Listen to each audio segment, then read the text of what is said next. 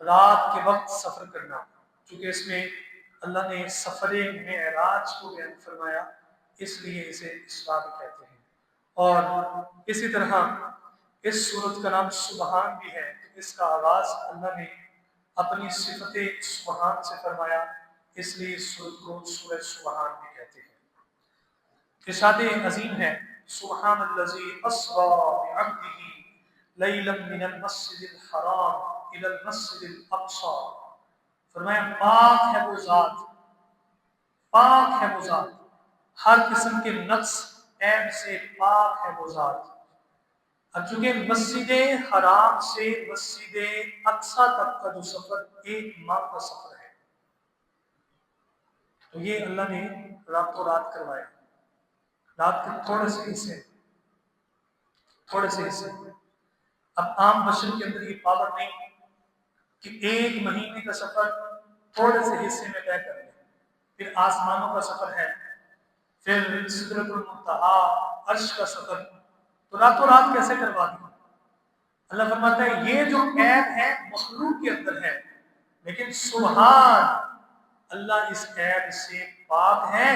سبحان الذی اسری بعبدہ لیلا من المسجد الحرام الی المسجد الاقصی، فرمایا پاک ہے وہ ذات جس نے اپنے بندہ خاص کو مسجد حرام سے مسجد اقصی تک کا سفر کروایا، راتوں رات لے گیا مسجد حرام سے مسجد اقصی۔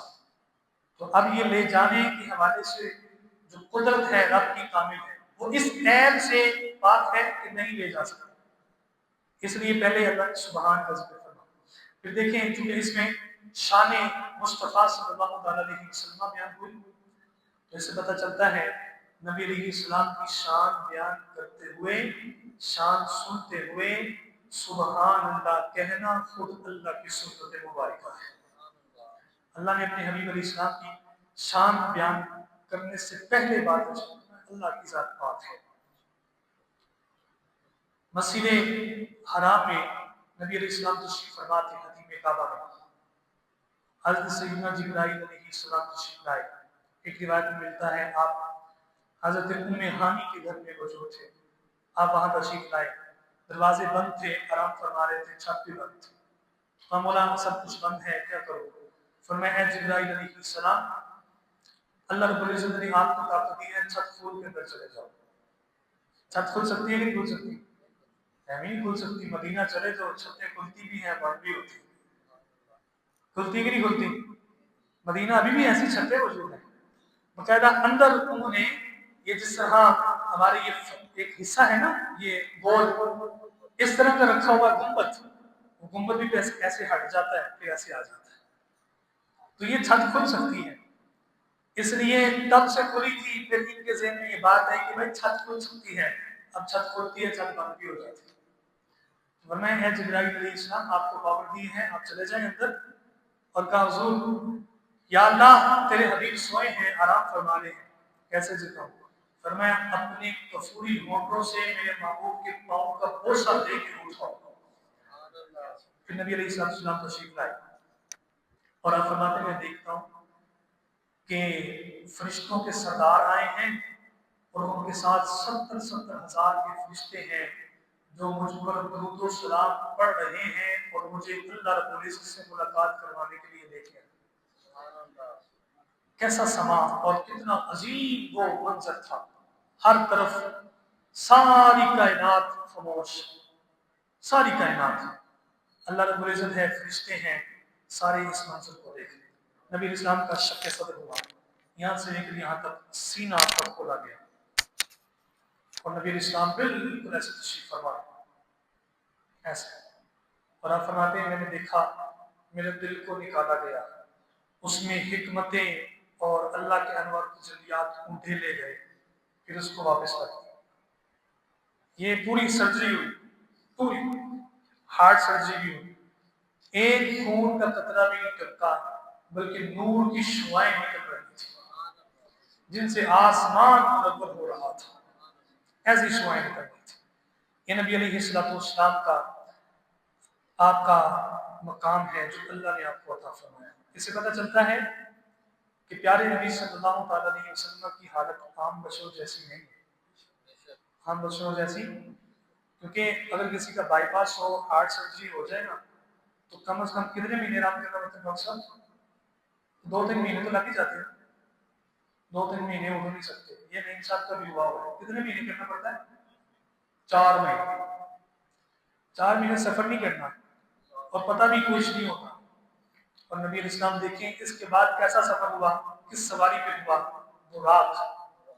براق اسے اس لیے کہتے ہیں بجلی سے بھی زیادہ تیز رفتار تھی، جہاں اس کی نگاہ جاتی تھی وہیں اس کا قدم جاتا تھا، اتنی تیز رفتار سواری پہ نبی علیہ السلام بیٹھ کر گئے، اوپر تو چھت بھی نہیں تھی، کوئی چکر نہیں تھی، ادھر 100 کی سپیڈ پہ پورے حشر ہوئے ہوتے ہیں۔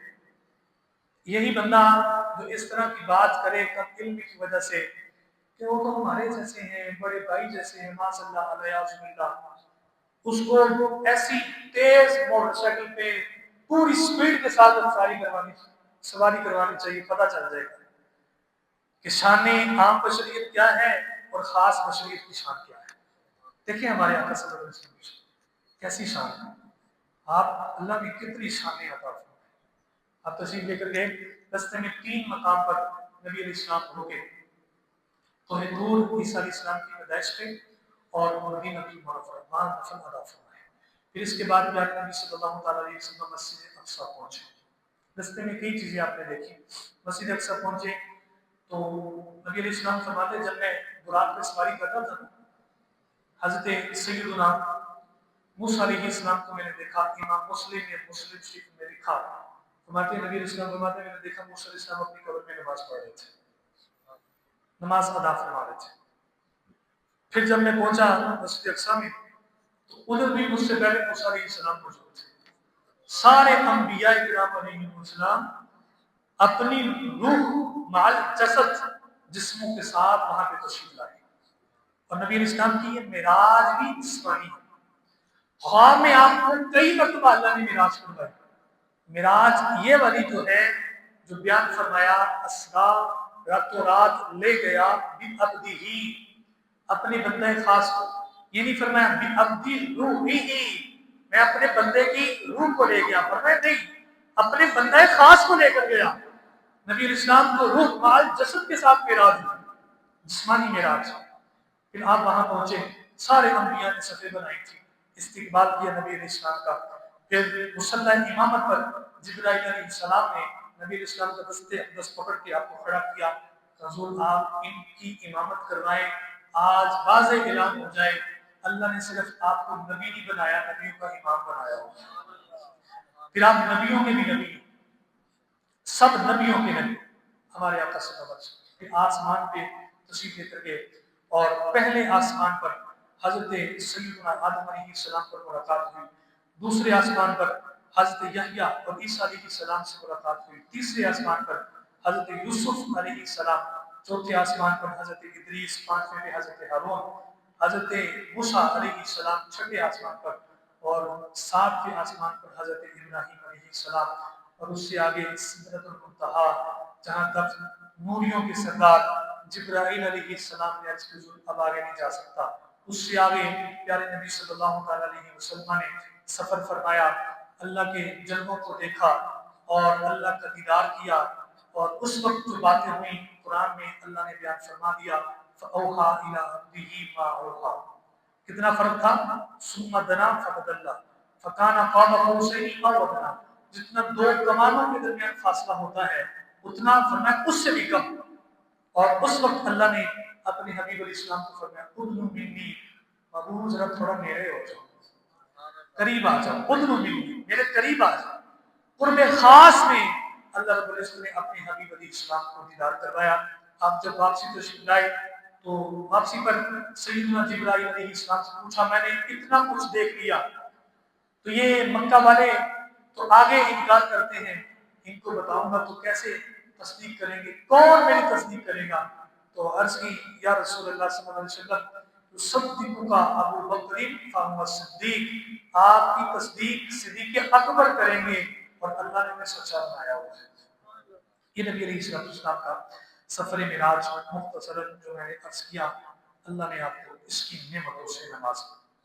پھر اس کے بعد اللہ رب العزت نے بنی اسرائیل کے حوالے سے کچھ گفتگو فرمائی اور ارشاد فرمایا اللہ رب العزت نے کہ ہم نے ہر انسان کا اعمال نامہ اس کے گلے میں لٹکا دیا اور قیامت کے دن یہ اعمال نامہ ایک کھلی ہوئی کتاب کی صورت میں ہوگا۔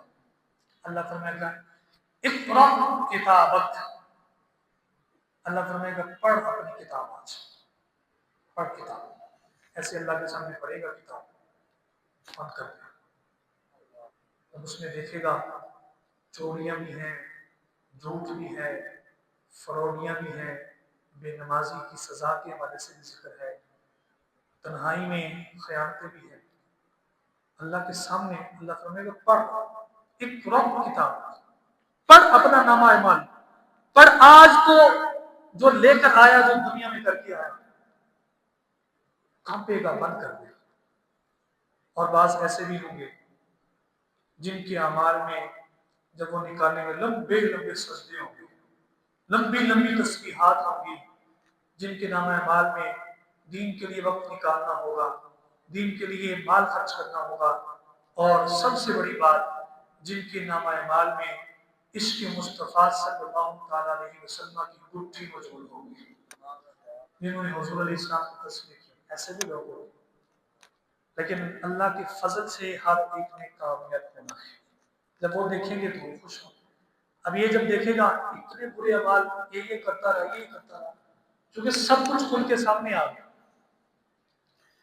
پریشان ہو گیا اللہ کے سامنے۔ اللہ اسے پڑھائے گا اپنا اعمال نامہ، اس کو اللہ نے ذکر فرمایا۔ پھر اللہ نے فرمایا کہ والدین کے حقوق صحیح طریقے سے ادا کرو۔ اللہ رب العزت کی عبادت کے بعد والدین کے حقوق کا تمہیں اللہ حکم دیتا ہے۔ فرمایا جب وہ بڑھاپے میں پہنچ جائے نا، انہیں جھڑکنا نہیں، اف نہیں کہنا، بڑھاپے میں ان کی خدمت کرنا، بوڑھے ہو جائے ماں باپ، اف تک نہیں پیش کرنا۔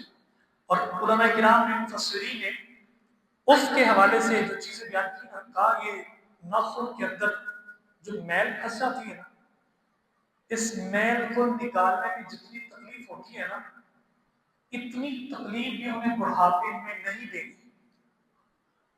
یہ نہیں کہنا ابا جی آپ کو کیا پتا، ہم تو اپ گریڈ ہیں، اپ ڈیٹ ہیں، ہم تو اپ ڈیٹ ہیں، نئے زمانے میں رہتے ہیں، تو ہی پرانے زمانے میں لوگ آپ نہیں پتا، جو ان کو پتا ہے نا وہ نہیں پتا، وہ ہمیں نہیں پتا، اولاد کو نہیں پتا، ان کی عقل بڑی وسیع ہے۔ یہ علیحدہ مسئلہ ہے کہ والدین کئی چیزوں کو اگنور کر دیتے ہیں، کئی چیزوں کو اگنور کرتے ہیں، پتہ سارے ہوتے ہیں، پتہ ان کو سب ہی ہوتی ہے، تو یہ کبھی نہیں کہنا چاہتے۔ عظمت والدین کی بڑی حیثیت۔ نبی علیہ السلام نے فرمایا میری والدہ مجھے آواز دیتی میں نماز پڑھ رہا ہوتا تو نماز چھوڑ کے چلا جاتا، اتنی بڑی بات ہے شاہ۔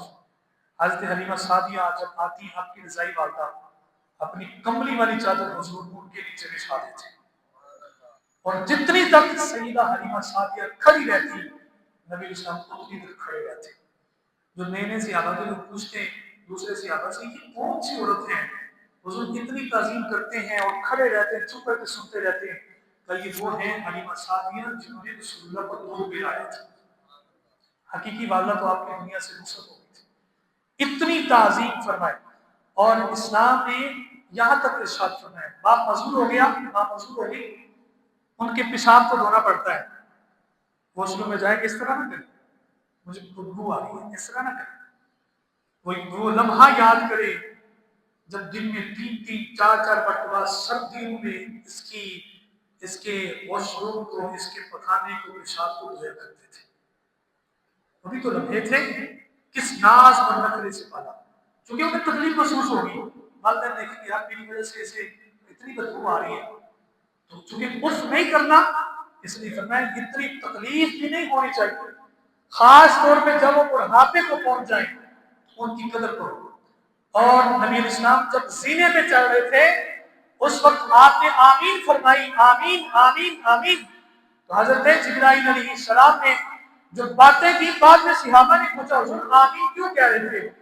فرمایا مجھے جبرائیل علیہ السلام نے آپ نے خبر دی حضور جو اپنے والدین کو بڑھاپے میں پالے، خدمت کر کے جنت حاصل نہ کرے، اس کی ناک خاک آلود ہو جائے۔ میں نے کہا آمین۔ ذلیل و خوار ہو جائے گا جس نے والدین کو بڑھاپے میں پا لیا اور قدر نہ کی۔ اور نبی علیہ السلام نے فرمایا جو شخص آتا ہے اس کا رزق بڑھ جائے، اس کی عمر لمبی ہو جائے، اپنے والدین کے ساتھ حسن سلوک کیا کرے۔ اے باپوں کے پاس جا جا کے تھک نہ جاؤ، والدین کے ساتھ اچھا سلوک کرو، یہ اسلام کا پیغام ہے۔ اب اس سے مراد دو نمبر بابیں، حقیقی بابیں نہیں، چونکہ جو حقیقی ہوتے ہیں وہ اولیاء اللہ کی تعظیم سکھاتے ہیں۔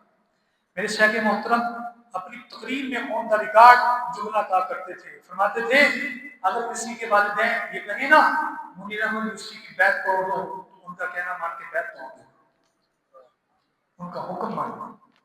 اولیاء اللہ والدین کی تعظیم سکھاتے ہیں، وہی تو بتاتے ہیں، وہی تو بتاتے ہیں، دین ہی بتاتا ہے کہ والدین کا مقام کیا ہے۔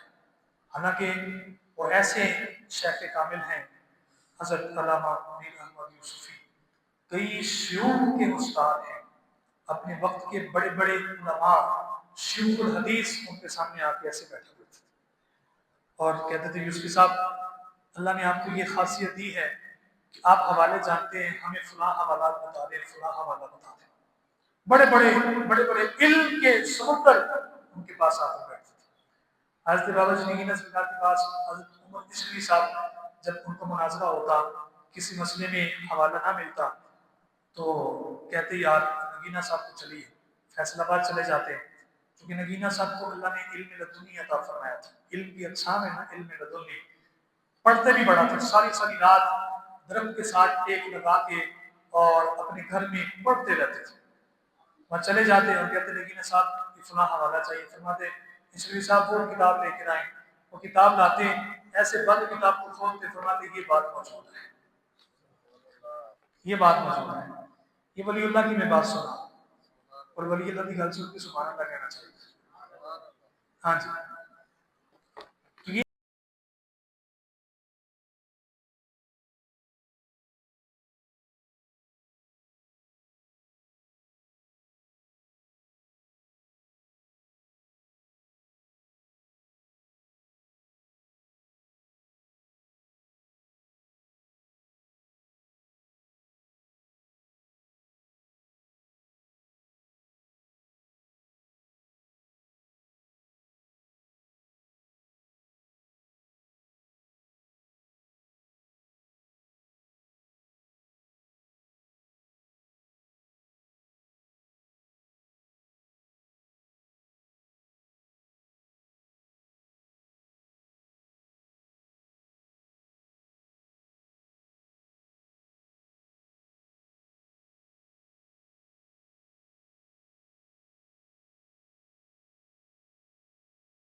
لیے پیارے بھائیوں، پیارے بزرگوں، پیارے دوستوں، ان چیزوں کا خیال رکھنا چاہیے۔ پھر اللہ رب العزت نے عبادت ارشاد فرمائی، نماز تہجد پڑھو، فجر کی فضیلت بیان فرمائی، تہجد کے حوالے سے بیان فرمایا، نبی علیہ السلام کے مقام محمود کو اللہ رب العزت نے بیان فرمایا، اور اولاد آدم کو فرمایا ہم نے تقریب کی، عزت دی، اس کا اللہ رب العزت نے بیان فرمایا۔ منکرین یہ کہتے تھے کہ جب ہماری ہڈیاں ہو جائیں گی، ریزہ ریزہ ہو جائیں گے، یا اللہ تو ہمیں کیسے جمع کرے گا؟